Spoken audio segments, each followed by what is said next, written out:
এখন আমি আছি পূর্বাঞ্চলের 5 নম্বর সেক্টরে কাঞ্চন ব্রিজ সংলগ্ন কাঞ্চন ব্রিজ থেকে মিরের বাজার যাওয়া এবং কাঞ্চন ব্রিজ থেকে কুড়িল যাওয়ার যে রোডটা আছে এই রোডের কোনায় একটা লেক পার আমি আপনাদের দেখাচ্ছি। এখানে একটি মানুষের লাশ পাওয়া গেছে। আজকে সকালেই পুলিশকে খবর দিয়েছে এলাকাবাসী। একটি বস্তার ভিতরে ভরে 60টা টুকরা করে একটি মানুষকে মেরে এখানে রেখে গেছে।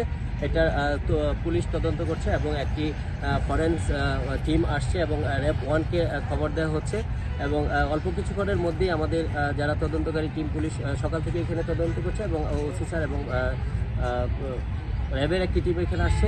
পূর্ণ তদন্ত আরও করা হবে এবং ফরেন্সিক একটি টিম আসছে। আমরা বিস্তারিত পরবর্তীতে আপনাদের জানাবো। এবং একটি মানুষ কতটা নিষ্ঠুর হলে এভাবে একটি মানুষকে 60 টুকরা করে এভাবে বস্তায় ভরে ফেলে রেখে যেতে পারে, এটা খুবই মর্মান্তিক। এবং এলাকাবাসী, আশেপাশে যত এলাকাবাসী লোকজন আছে সবাই এসে দেখছে এবং এটার সবাই আফসোস করছে। ধন্যবাদ। এই ব্যাপারে কিছু আপনি জানেন বা কখন আসছেন আপনি? এই মাত্র আসছেন। এখানে লাস্টটা কয় টুকরা করা হয়েছে বা কি দেখছেন?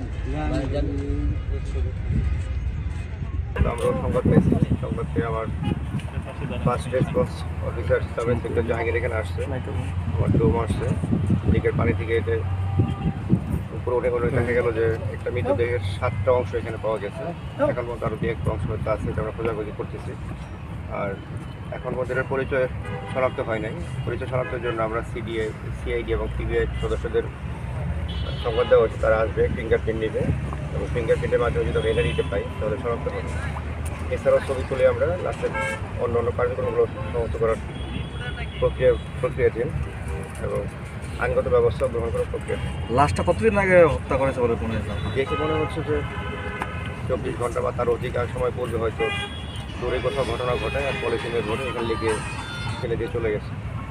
এরপরেও আরও লাশের মৃত্যুর সময়টা ডাক্তার যখন দেখবে পোস্টমর্টমের সময় স্পেসিফিক ওখানেই হবে যে কখন সে মারা গেছে।